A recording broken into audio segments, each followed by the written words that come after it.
Ayan. Magandang umaga po sa ating lahat. Nakakalula sa dami. Parang dyan po sa balcony. Sige, tayo natin yung mga workers po na makapasok. Dahil maganda po at importante po ang ating pag-uusapan ngayong umagang ito. Ayan. Kung kayo man ay mga merong mga maliliit, isettle nyo lang, huwag nyo samahan sa labas. Settle lang tayo dahil may pag-uusapan tayong importante. Okay?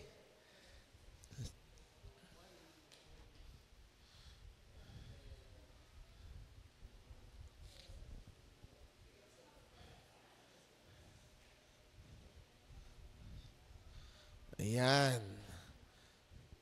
Meron ho bang taong nakakilala sa taong ito?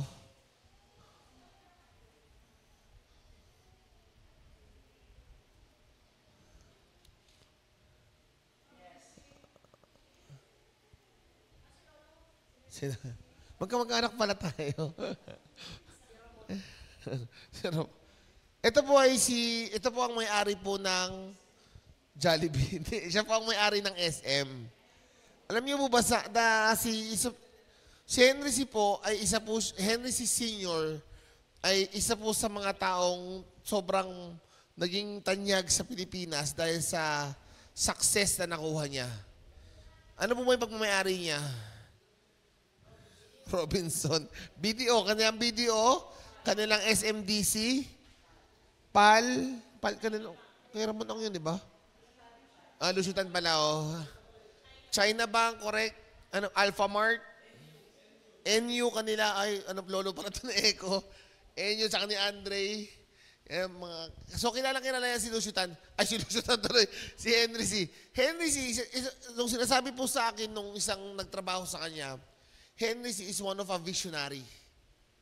Nagsimula po siya sa isang sapatusan. Sabi nga niya, pag nakita mo daw si Henry C., pag nakita niya yung sapatos mo, paa mo, alam niya na kagad kung anong size mo. Parang, size 8 ka, ikaw size 7. Ganun siya. Sapatero talaga siya. And one day, di ba, nagsasapatos siya. Tapos nakikita daw niya na dumadating yung mga tao na maraming bit-bit bago bumili ng sapatos. And then sabi niya, someday magkakaroon din ako ng isang lugar kung nasaan na lahat. Na mabibili mo na lahat doon. And sabi nga doon sa kwento, isa sa mga vision niya is magkakaroon siya ng isang mall na air-conditioned. Na lahat ng bagay na mura, makamasa, at mabibili mo lahat doon. At alam niyo ba yung MOA, nung tinayo ang MOA, may mapas na unahan daw niya, matanda na siya nun eh. Tinuro lang niya yung lugar, pininpoint lang ng daliri niya, dito tayo magtatayo ng MOA. Sakto yung napagtayuan ng MOA, di ba parang siya?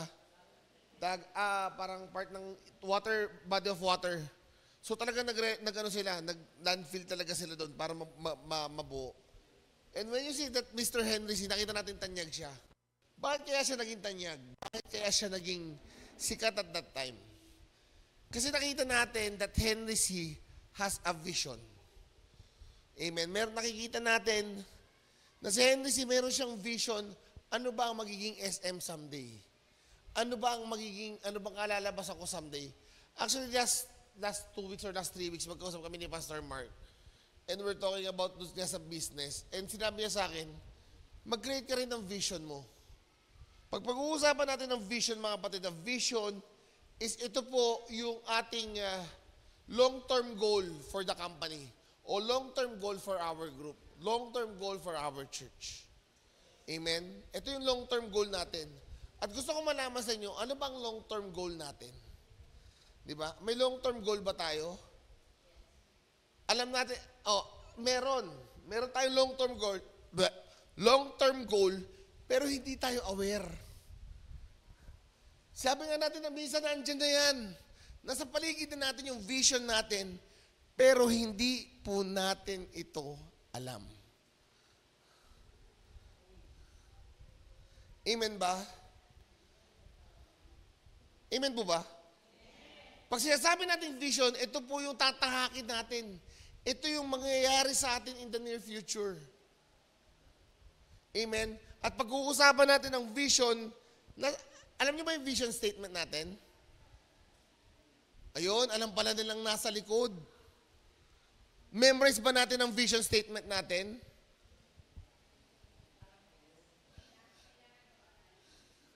Ano po? Di ba? O kailangan mo humarap sa likod, or memorize ba natin? Or is the Living into Light ministry working according to the vision that we are planted to? Remember, yung mga taong nauna dito, kasama si Pastora doon, sila yung mga unang nagtayo ng iglesia natin, and God foresees them, pinakita ng Diyos sa kanila, kung ano dapat ang tahakin ng church in a long term. Amen ba? Kaya yung mga nakasulat po sa likod na yan, hindi lang po yan nandyan para may mailagay tayo. Yan po is yung pananampalataya natin at yan po yung tatahakin natin sa mga susunod na panahon. At ang nangyayari mga kapatid, minsan nalilimutan na natin. Kung tatanungin ko kayo mga kapatid, bakit po kayo nandito? Tatanungin ko kayo, bakit kayo nagsisimba? Kung tatanungin ko kayo, anong purpose nyo ba tayo nag-church? Di ba? Just to praise God? Yes, that's correct. Pero meron po tayong vision na nakikita that someday this will be our church. That someday ito po yung mangyayari sa amin. That someday our eyes will not be blind and our lips will not be deaf. Kaya kung kinanta nyo kanina, open the blind eyes, unlock the deaf ears. Minsan nakala natin that this is just a simple vision statement. Ginawa lang ni Pastora Baby yan. Ginawa lang ni Pastor Frank yan. Pinag-usapan lang nila ni Pastor Ding yan. Pero hindi mga kapatid, ito po ay pinagbuhusan po ng panalangin at continuous po na pananalangin sa church. Amen?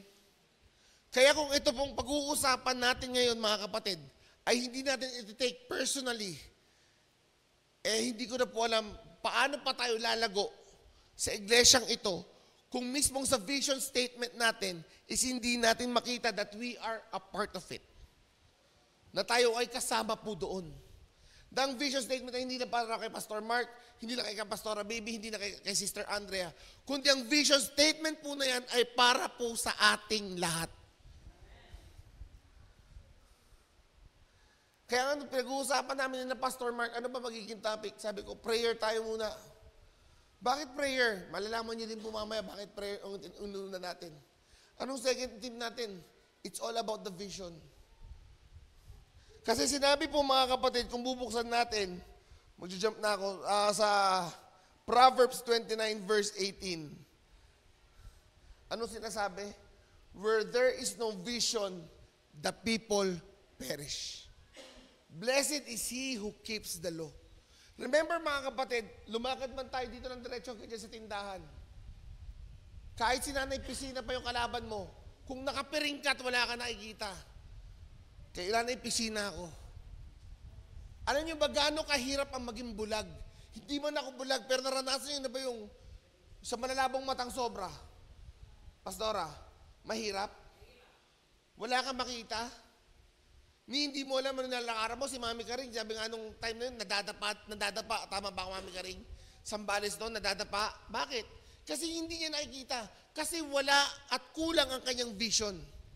At kung hindi natin sasaluhin ang vision, mga kapatid, hindi mabubuhay ang iglesyang ito at ang iglesyang ito'y mamamatay. Kaya binuo ang vision at mission statement for us to see, for us to know saan ba tayo pupunta. Kaya basahin natin mga kapatid ang Habakkuk chapter 2 verses 2 to 3. Sige, tayo po tayong lahat. Yan, tayo po tayo. Yan. Ang sabi po dito,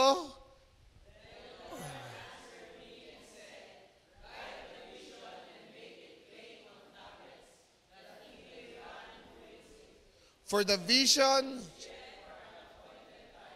but at the end,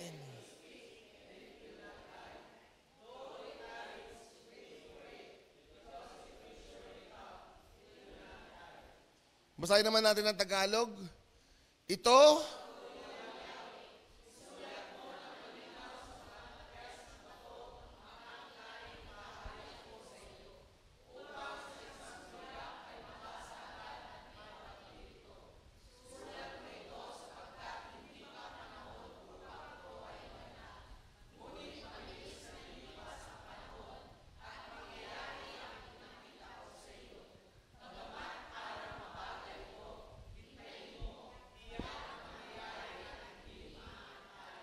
Father God in heaven, Lord, we want to thank you. We thank you, Lord, for our forefathers, Lord, sa nagtayo po ng iglesyang ito. And they set a vision. And we thank you, Lord, for giving them the vision that you want in this church, oh God.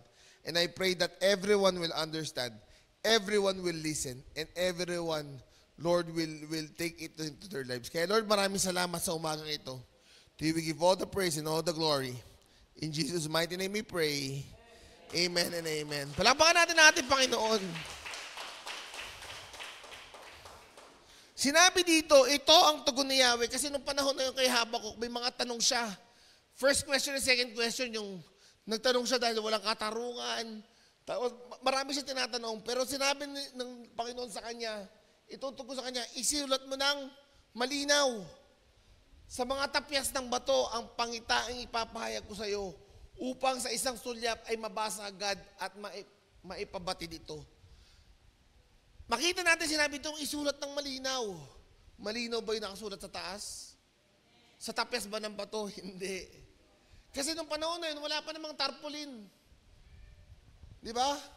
Pero ngayon, we have all the means. Meron tayong cellphone, meron tayong projector, meron tayong mga ganyang bagay para mabasa natin ng malinaw. Bakit kailangan? Kasi kailangan nating maintindihan. Para every time that we have a problem, we will go back to our vision statement. Babalik at babalik tayo dun. Tama ba yung ginagawa ko?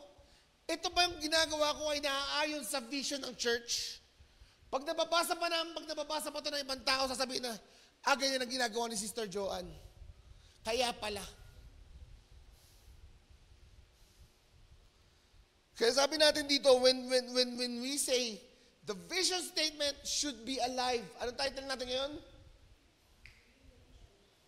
The vision for us to live by. Kailangan nating mabuhay sa vision. Hindi natin pwedeng sabihin, kailangan nating alam ang vision, but kailangan nating mabuhay ayon po sa ating pangitain. Ito po ay pangitain po ng ating Panginoon para po sa living into light ministry of Payatas. Kahit anong ganda ng church natin, kahit anong ganda ng tayo taas ng simbahan natin, kung tayo ay walang vision statement, lalagpak po tayo. Kasi hindi natin nakikita kung ano ang nasa future. Hindi po natin kailangan magpakita, hindi natin kailangan kay Madam Seba, kailangan Madam Auring. Hindi kailangan nun mga kapatid dahil ang ating Panginoon nagpakita siya sa ating mga ninuno.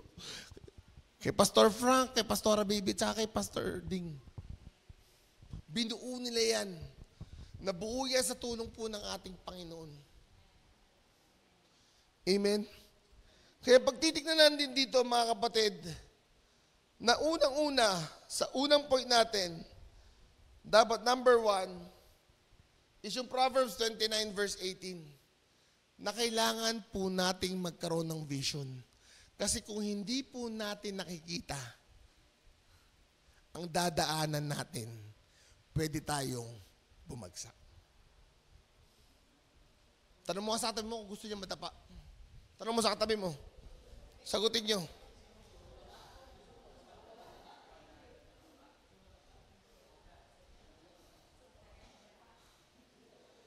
Di ba, Sister Divine, siguro hindi mo nakita yung tinapakan mo noon kaya natapilok ka?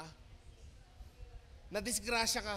Pag wala kang vision, disgrasya nga abutin mo. Tama ba, Nanay Carmen?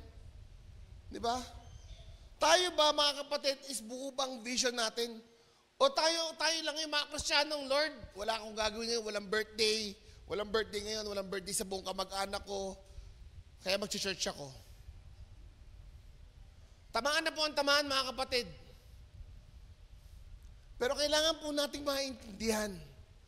We should understand na kailangan po nating magpatuloy po sa ating Panginoon. Dapat pag linggo ang uunahin mo yung Panginoon bago po ang ibang bagay. Kaya nga tayo may online. Alam niyo ba sa ibang church wala na silang online? Kasi gusto nila pumunta na sila sa simbahan. Pero tayo, we keep the online para saan po? Para tayo makinig. Para makapakinig pa rin tayo ng salita. Pero minsan ang mahirap mga kapatid, online na nga, nasa bahay na nga, wala pa. And worse, magsisinungaling pa tayo para lang hindi tayo maka-attend ng church.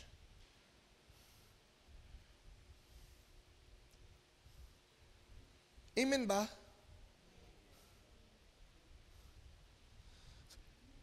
Kaya sabi ko, dapat, mga kapatid, sabi po ng ating Panginoon, dapat alam natin. Kasi tayo po ay nagpe-perish, o sa Tagalog po tayo po ay, ano ba perish sa Tagalog? Nabubulok, perishable goods. Napapahamak, perishable goods. Tayo po ay napapahamak dahil wala po tayong vision. Kung ikaw bilang estudyante, hindi mo nakikita ang sarili mo, nag-graduate ka sa kurso mo, at pagkatapos ng 5 taon ay magiging ganito ka, huwag mo nang asahan, mahihirapan ka. Bakit? Kasi wala ka na focus sa ginagawa mo ngayon. Kaya si Pastor Mark, nung nag-usap kami sa business, una-una yung sinabi, maggawa ka ng vision. Yung vision na reachable.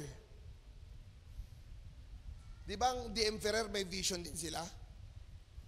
Meron ba kayo? Yung building, meron siyang, may tagline siya, yung building every blueprint, blah, blah, blah. Ang SM may ganyan. Ano ba, Chamboy meron? Yung kay Lisi, buy now, pay later. Diba? Dapat meron tayong vision. Katulad mo, may boyfriend ka, may girlfriend ka. Anong vision mo? Magpakasal. Amen. Hindi tayo mamumuhay sa kasalanan. Kailangan yung magpakasal. Yan ang vision mo. Hindi natin uunahin ang anak, kundi ang anak ay susunod lamang yan sa pagmamahalan ninyong dalawa na ilalagay nyo dapat sa tama.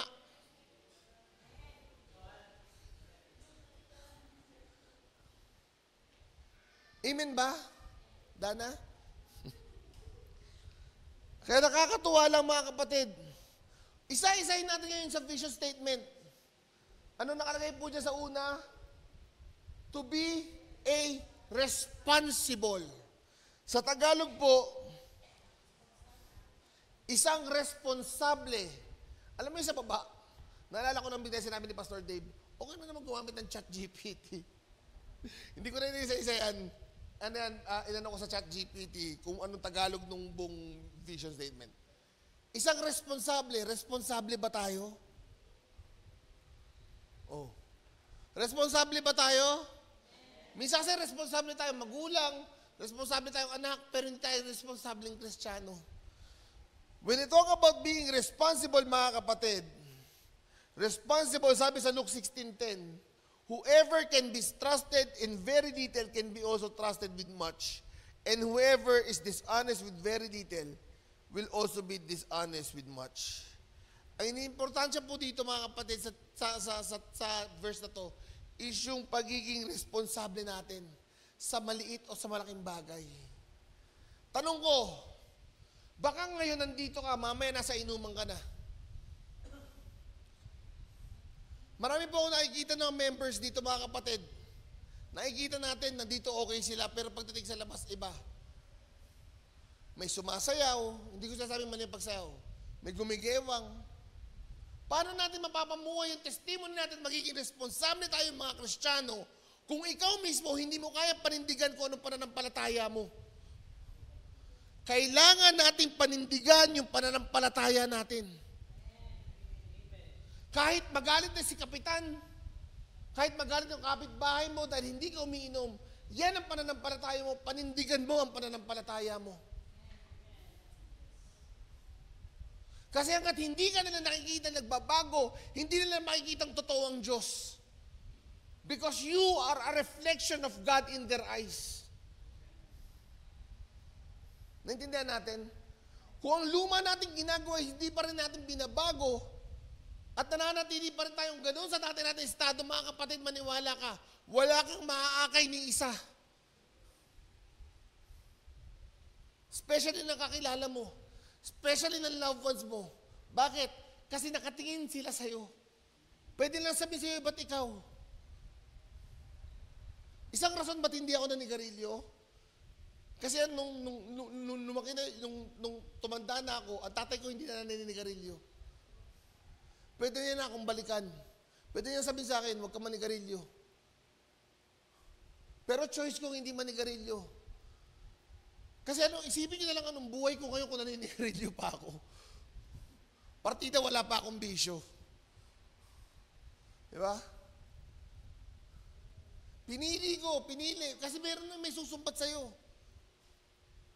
Pero kung ikaw, mga kapatid, is ganun pa rin ang buhay mo outside the church, kung ganun pa rin ikaw sa labas ng church, pag-isipan mo mabuti, am I a responsible Christian? Madali kasing sabihin, kapatid, Kristiyano ka. Pero ibang usapan pag nasa labas ka na. Proud ka ba pag sabi sa'yo ng pastor mo, Nerissa, kausapin ko yung kaibigan mo, kausapin ko yung kapitbahay ko, tingnan ko kung Christian ka sa bahay, ah. O ikaw, Jason, yung sa mga kinakabitan mo, tingnan natin kung Kristiyano ka talaga. We should be responsible. Sino po dito ang umattend na ng more than a year sa church? More than 1 taon. Yung walang absent daw, sabi ni Cham, yung walang absent.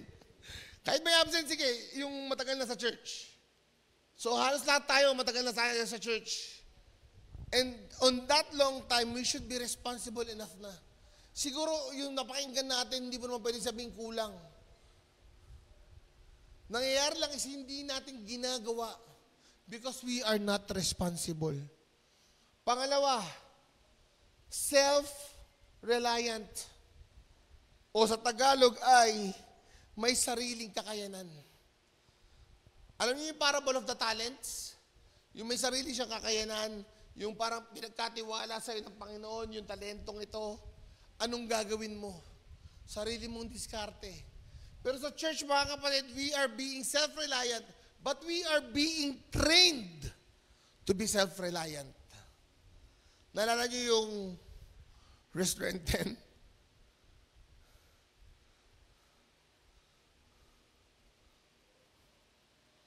Naalala niyo yung Restaurant 10? Yung bilikan natin yung ating statement of faith, hindi ka natapos. Tinuturuan tayo ng Panginoon na maging self-reliant. What if one day may tanong sa'yo, Sister Divine, ano po ba yung stand nyo tungkol sa communion? Brother Renzo, ba't ang pastor sa inyo nagsasalita? Di ba dapat pastor lang?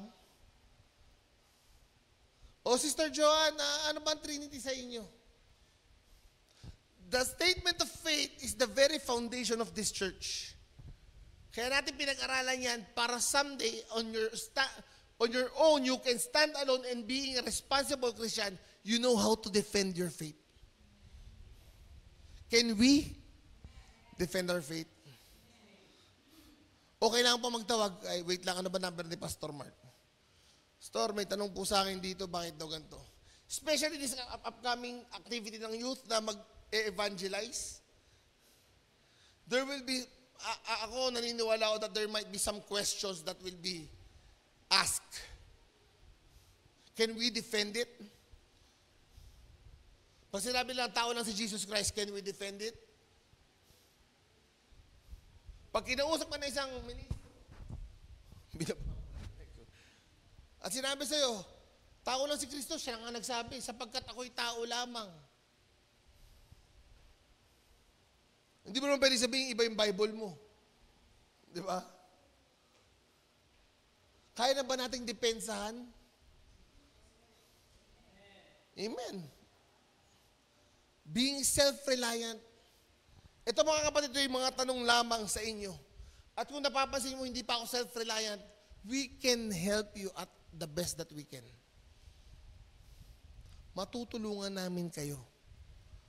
Kasi gusto natin sabay-sabay tayo sa pagtupad po ng vision na yan.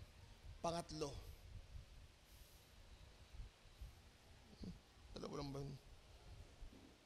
God-empowered.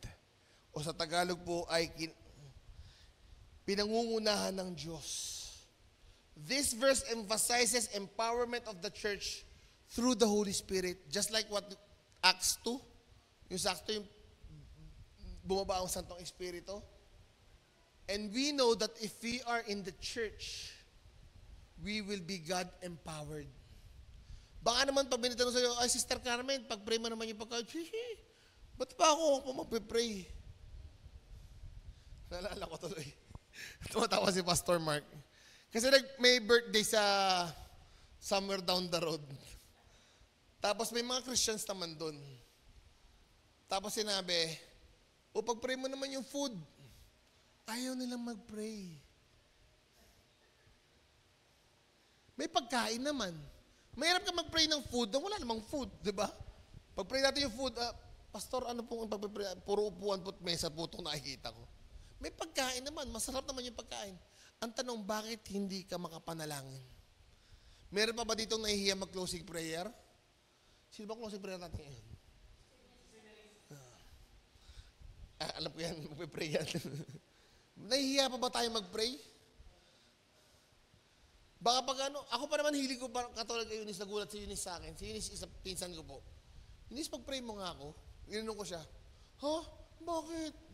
Pastor ka eh. Sabi sa akin, ano naman, sabi ko ganun, masama pa humingi ng prayer. Hindi nga. Oo nga, pag-pray mo nga ako. Ano gusto mong pag-pray ko sa'yo? Sabi ko, pinag-pray niya ako. Nung sumunod na mga, parang in the past few months, nag-usap ulit kami. Sabi ko, Eunice, pag-pray mo nga ako.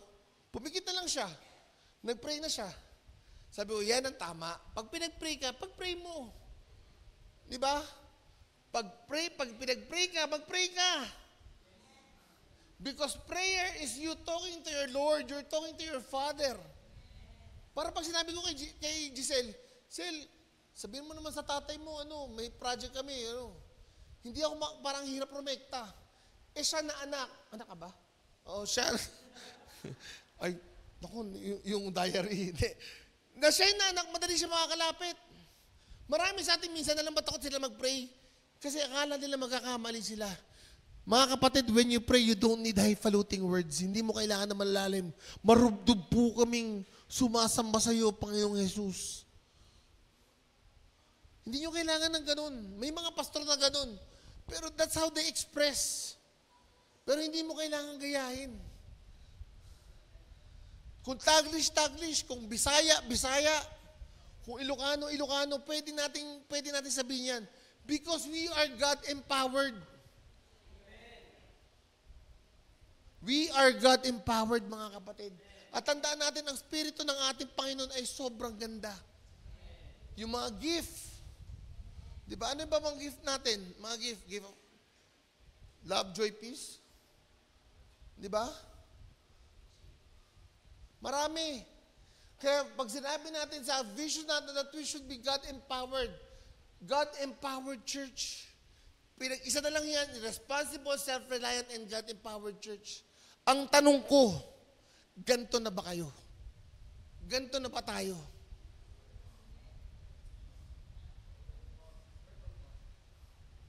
We can be working on process, that's good. Ibig sabihin, when you're working process, nakalinya ka na. Doon ka rin tutumbok. Pero mga kapatid, kung hindi mo susundin yung unang part na yan, yung part na yan, at sabi mo, hindi pa ako, wala pa akong self-reliance eh. Pero wala akong plano kung ano yun yan. Kailangan bumalik sa tamang track. Ano ba ang track ng church natin? Yung vision statement natin. Amen? Nakikita natin? God-empowered that will develop faithful and committed. Hindi po committed, Ay, committed daw, yung lumiit. Committed Christians. At maganda yung dulo And have fervent churches all over Jade Street. Ano ba? All over? The Philippines pala. Kala all over the Jade. Meron sa may living light ulit, di ba? All over the Philippines. Kaya nga sinasabi namin na paulit-ulit ng mga pastor nyo, kung meron gusto nyo ng house church, walang problema. Magagawan po ng paraan yan. Mahirap sa una, pero sa dulo, magagawa po natin yan. Kasi yan po ang ninanais ng ating Panginoon. Di ba? Kaya sabi natin, pag wala tayong vision, at ang vision ay nandyan lang, at hindi mo kinukuha, at hindi mo sila sa pamuhay, mahihirapan po tayo.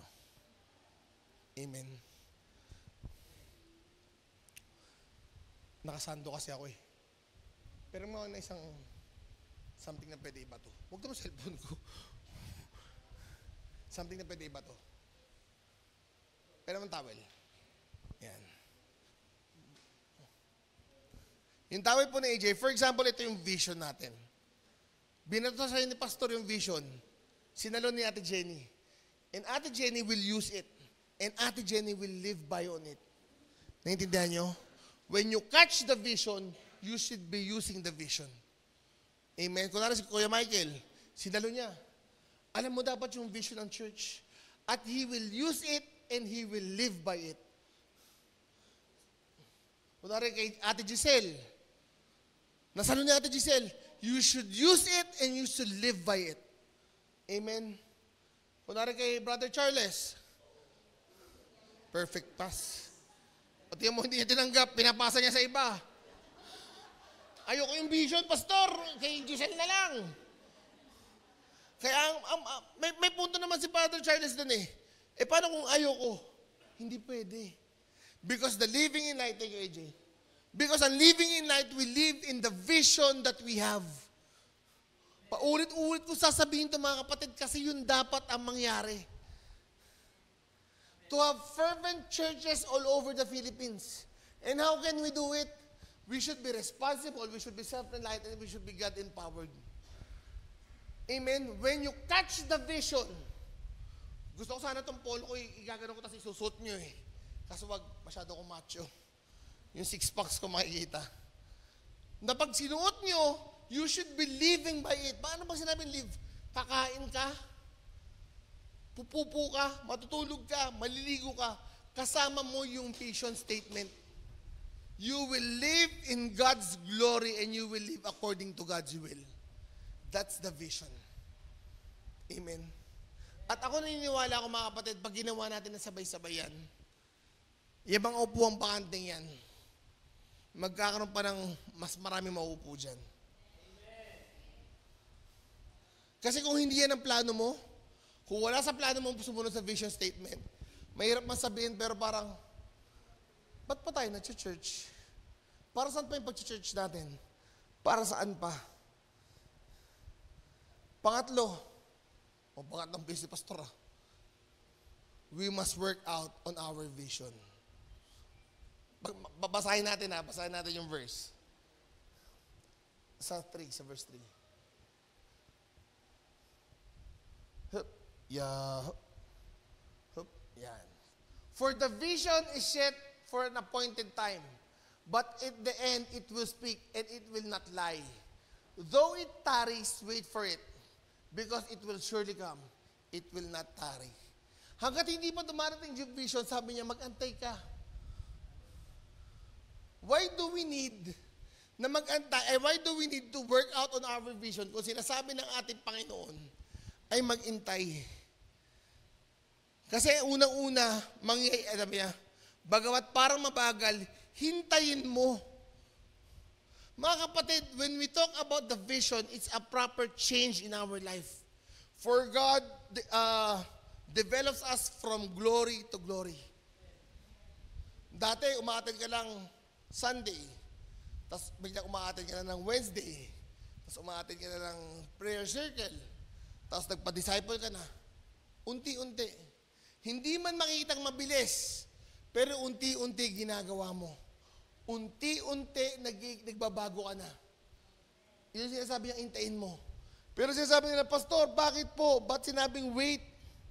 Bakit kailangan namin mag-wait? Bakit kailangan nating mag-intay? Praying for the vision to come is one way of working it out. Kaya pinag-usapan natin yung prayer last month. Because while waiting for the answer of vision in our life, we can pray for it. Sobrang effective nung small prayers. Naku si AJ, parang di mo ako pinag-pray Sobra effective ng small prayers. Sobra effective. Yung maaalala, alam mo yung the mere fact na maaalala mo lang na kailangan kong manalangin. Kailangan kong ipanalangin yung prayer partner ko. Kailangan ipanalangin sa prayer group ko. Kasi ayaw mo maging burden. Baka mamaya yung dalawang prayer partner mo nakatanggap na ng 1,000,000, ikaw 5 piso lang. We can pray. Pray is for the vision to come is one way of praying out. We pray while we wait. We pray while we wait. We trust God while we wait. Ano sabi sa Proverbs 3 verse 5 to 6? Trust in the Lord with all your heart and do not lean on your own understanding. In all of your ways, acknowledge Him and He will make your path straight. Sa panahon na nag-aantay ka, sa panahon na pinag-aantay ka ng Diyos, it's for you to pray for His glory. For you to pray that you will, one day when you accept the vision that comes in this one, matatanggap mo ito ng buong buo, masasalo mo ng buong buo. Sa totoo lang, pag pinag-uusapan natin ang G12, ang G12 diba sobrang bilis.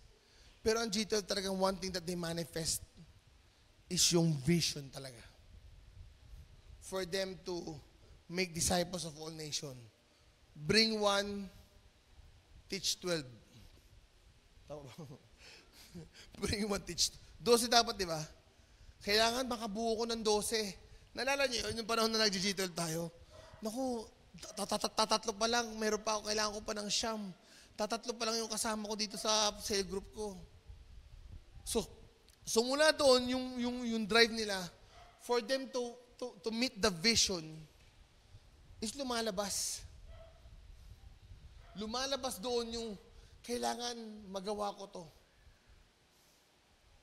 Amen? Kung tayo, wala man lang tayong drive, kung wala ka man ng drive, makuha man lang kahit yung unang 3, mga kapatid, mahihirapan tayo. We will perish. Why? Because we lack vision.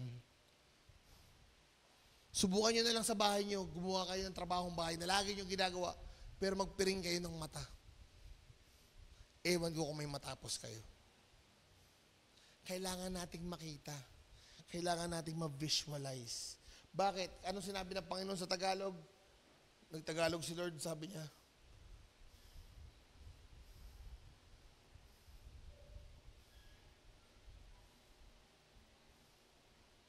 pray while we'll wait. Yung Tagalog ng kuya, kanina, pinabasa mo kanina. We pray while yan. Tagalog yan. Sabi niya, di ba?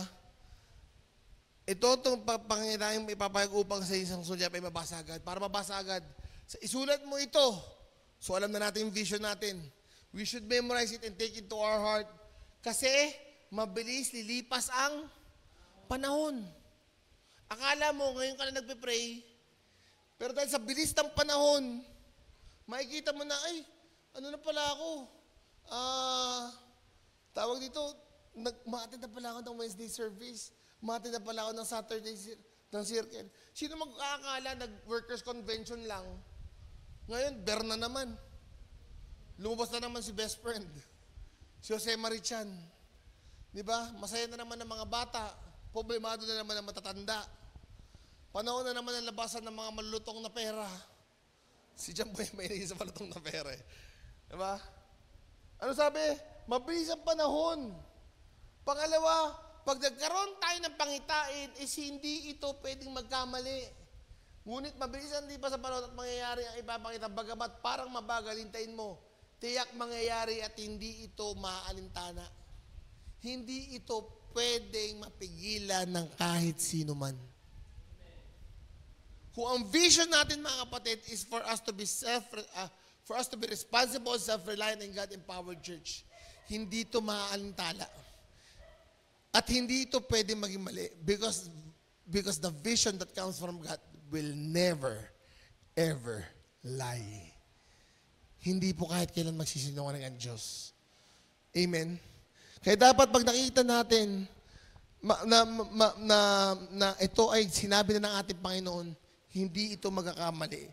And lastly, sinabi niya, tiyak na mangyayari. Tiyak na mangyayari. Fervent churches all over the Philippines, madali yan kapatid. When we work hard. Tama ba ako? But when God works, impossibilities can happen. For example, Sister Alma, punta ka nga ng Abu Dhabi. Pwede bang Christianism sa Abu Dhabi? Baka mamaya, para gusto ko mamatay ni Pastor sa Abu Dhabi. Sabi natin sa US na lang. Sabi natin, change. Si Kuya Jason sa sa Sulu. Si Sister Giselle, punta ka sa Marawi. Bakit? Alam niyo ba yung kwento? Yung sinabi lang, ilang taon na ako nasa ibang bansa, hindi man lang nila nalaman Kristiyano ako. Yes! Wow, talaga. Diba? Dapat alam natin and we know how to stand on our faith. When we talk about to standing in our faith, walang birthday, walang binyagan na pwedeng bumasag sa pananampalataya mo. That's our natural problem talaga eh. Kasi kung hindi mo kaya labanan ng birthday, pag si Satanas na diyan ka na paglaruan, every Sunday may birthday, nako, problema yan. Oo. Tapos anong oras ng birthday 9 to 11. Labada. Ano pa? Homework. Plates, projects. Hindi ko sinasabing huwag niyo puntahan, pero you should know your responsibility. Sabi nga ni Pastor Mark, you should know your, yung sinat mo kay Giselle? Kay Giselle ba yun? Yung you should know your, dapat alam mo na, you should know your stand. You know where you're standing from. Choose what is the best for you. And I tell you mga kapatid, for me, the best is always with our Lord Jesus Christ. Amen. Kung birthday mo, kailangan yung manis, hindi na po, magpapakain lang tayo sa church na lang. Di ba? Sabi nga ni Sister Andrea, pag birthday mo, mag-imbita ka. Sino ba mga birthday celebrants sa September dyan? May isa akong kilala, nararamdaman. Kaya siya siguro umattend. Hindi, joke lang. Mga birthday celebrants sa September. Kala mo may papaitan na naman. Diba? Pastor, may binyag. Naniniwala ka ba sa binyag? Hindi po. Ano gagawin mo? May hawak ka rin kandila? Ito, gagawin mo sa bata? Diba? We should stand on our faith. Masakit man, mahirap man, pero God is asking us to do it so. That's our faith. Birthday, kunwari birthday, sabi natin 9 to 11 ng birthday, pupunta po ako dyan mga alauna, pupunta pa rin ako. Binyag, hindi na po ako makaka-attend sa simbahan, sa reception na lang. Kahit hindi na po kakain, balutan nyo lang ako ng lumpia. Diba? We can stand. Yung bagay na ganyan, nadedepensahan mo nga sa church eh. Nadedepensahan mo sa Panginoon. Bakit kaya sa tao hindi pa natin madepensahan?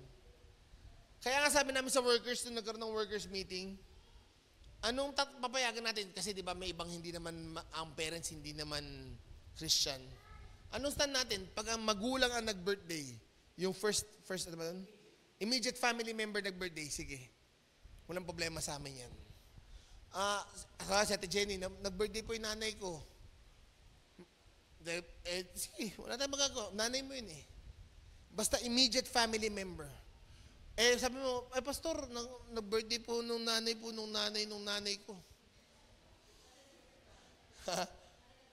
O nanay ng kapitbahay mo. Kinupo kasi ako ninong at ninang.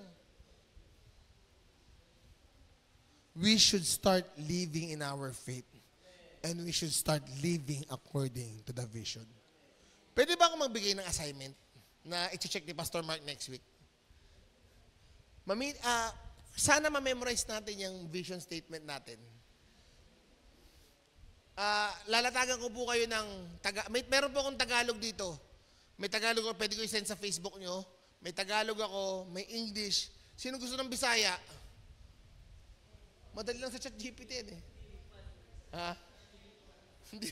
Dili man mag-gad yung lawas. Yun ang alam ko eh. Kusong Bicol, sinong mga Bicolano? Ilocano? Espanya. Gusto niya may gumaganong-ganong pa. Sambal. Sige, sambal. ChatGPT. Yeah. I-memorize natin mga kapatid kasi yan yung magiging basis natin eh.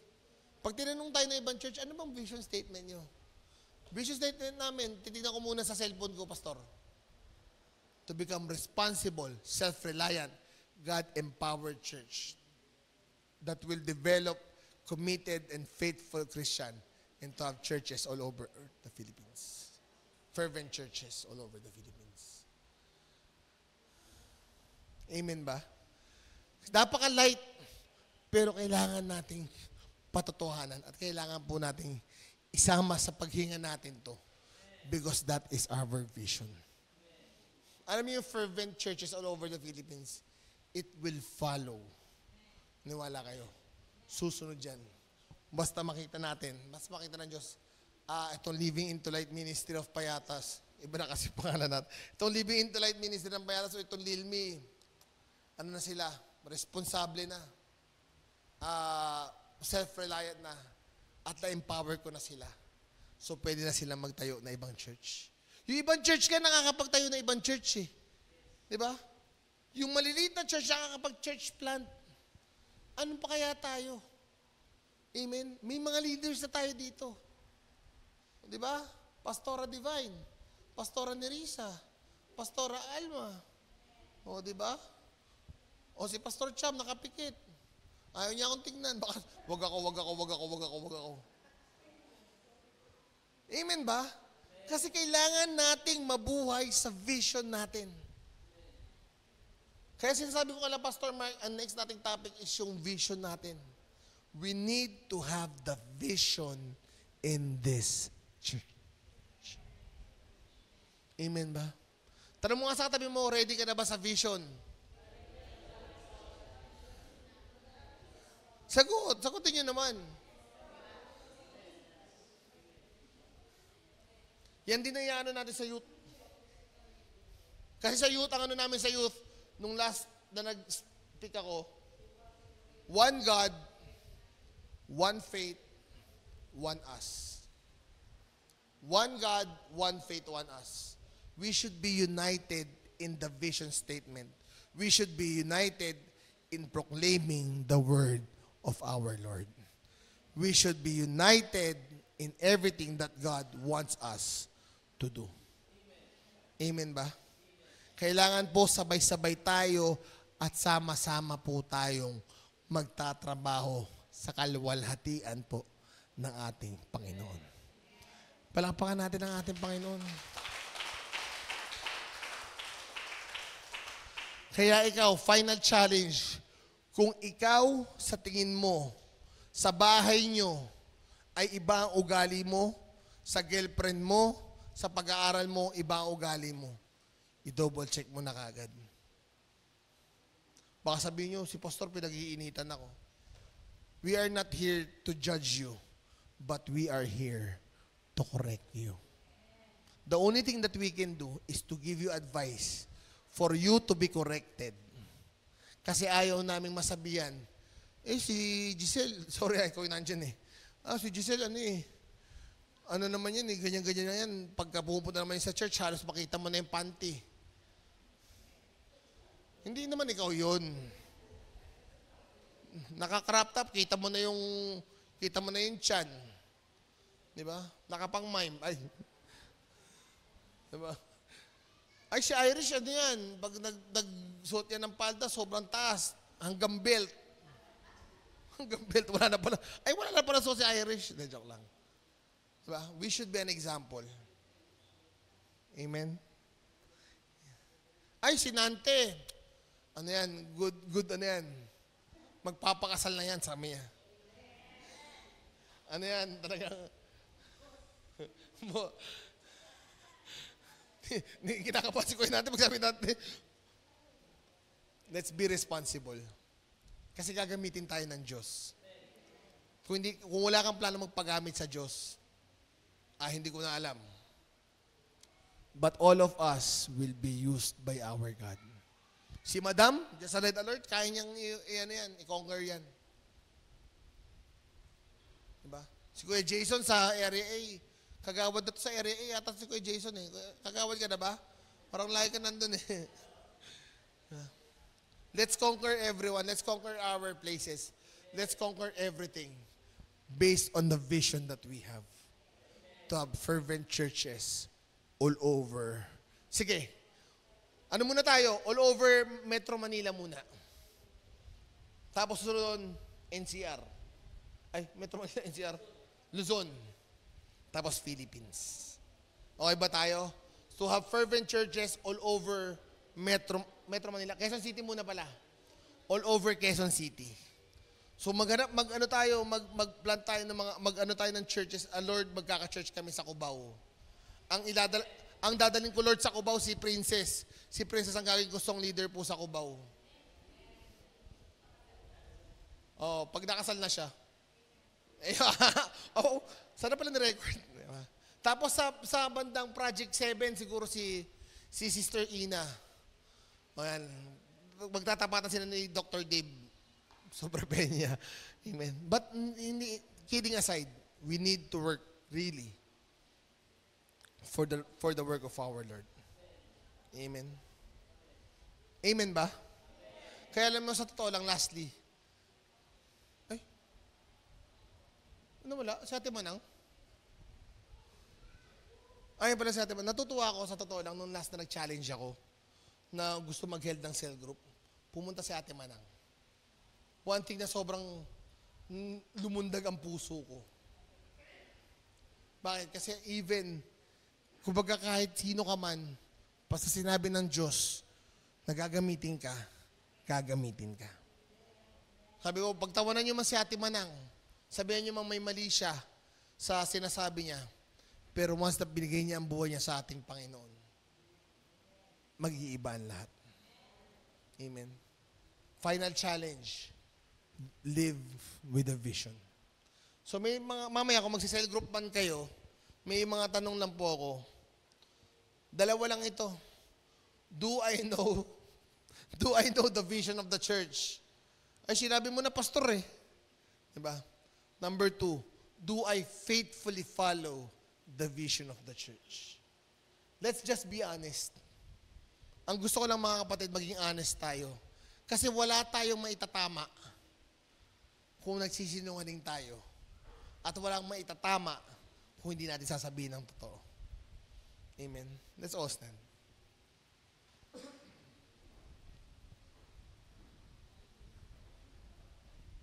Hallelujah.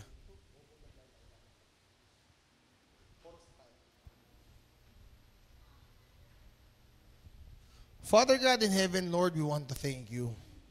Thank you, Lord, for letting us know the vision of the church.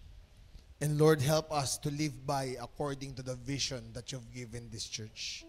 I know, Father, that you continue to guide us, continue that you will bless us. And Lord, kung paulit-ulit man ako, that we should follow the vision of the church. Lord, it should be dahil ito po yung bagay na gusto mong gawin namin para po mas maging maayos po ang simbahan namin. Kaya Lord, sa oras na to, you need to open the blind eyes. You need to open the deaf ears. And may you dwell perfectly on us. Hallelujah. Open the blind eyes, unlock the deaf ears. Come to your people, O God. Come to your people As we draw near, as we draw hear us from heaven. Hear us from heaven. Touch our generation. Touch our generation. We are your people. We are your people. Crying out in desperation. Open the blind eyes. Open the blind eyes. Unlock the deaf ears. Come to your people as we draw near. Hear us from heaven. Touch our generation. We are your people. Crying out. Come on, church. Open the blind eyes. Unlock the deaf ears. Come to your people as we draw near. Hear us from heaven. Touch our generation. We are your people. Crying out in desperation. Sa mga taong gustong, Pastor, God, I accept the vision of the church. You can raise up your hand and we will pray for you. Lord, fully I accept it. And I will live by to your vision. Oh Lord, Father God in heaven, Lord, you see the hands of these people. 2 hands, 1 hand, open arms, oh God. They want to embrace, they want to live the vision in their houses, oh God, in their personal life. Lord, I pray, Father, that you continue to bless them, continue to anoint them, for them that they will be responsible, they will be self-reliant, and you will empower them so that they will be a faithful and committed Christian, and they will help in having churches all over the Philippines, all over Quezon City. I bless each and every one. In Jesus' name, you continue, Lord, to see the hearts and the motives of the people which is in here. If they are, Lord, living in sin, they try to plan. Lord, magplano na sila. Paano nila matatanggal yung kasalanan sa buhay nila? Lord, hindi po lahat ng kasiyahan ay nagbumula sa iyo. Minsan nililin lang kami ng kaaway, Panginoon. Ang mahalaga at tama is may ayos namin ang mga buhay namin for us to have a perfect relationship on you and for us to live according to the vision that you've given us, oh God. Thank you, Lord. Thank you, Father. To you we give all the praise, all the glory. In Jesus' mighty name we pray. Amen. Blind eyes are unlocked.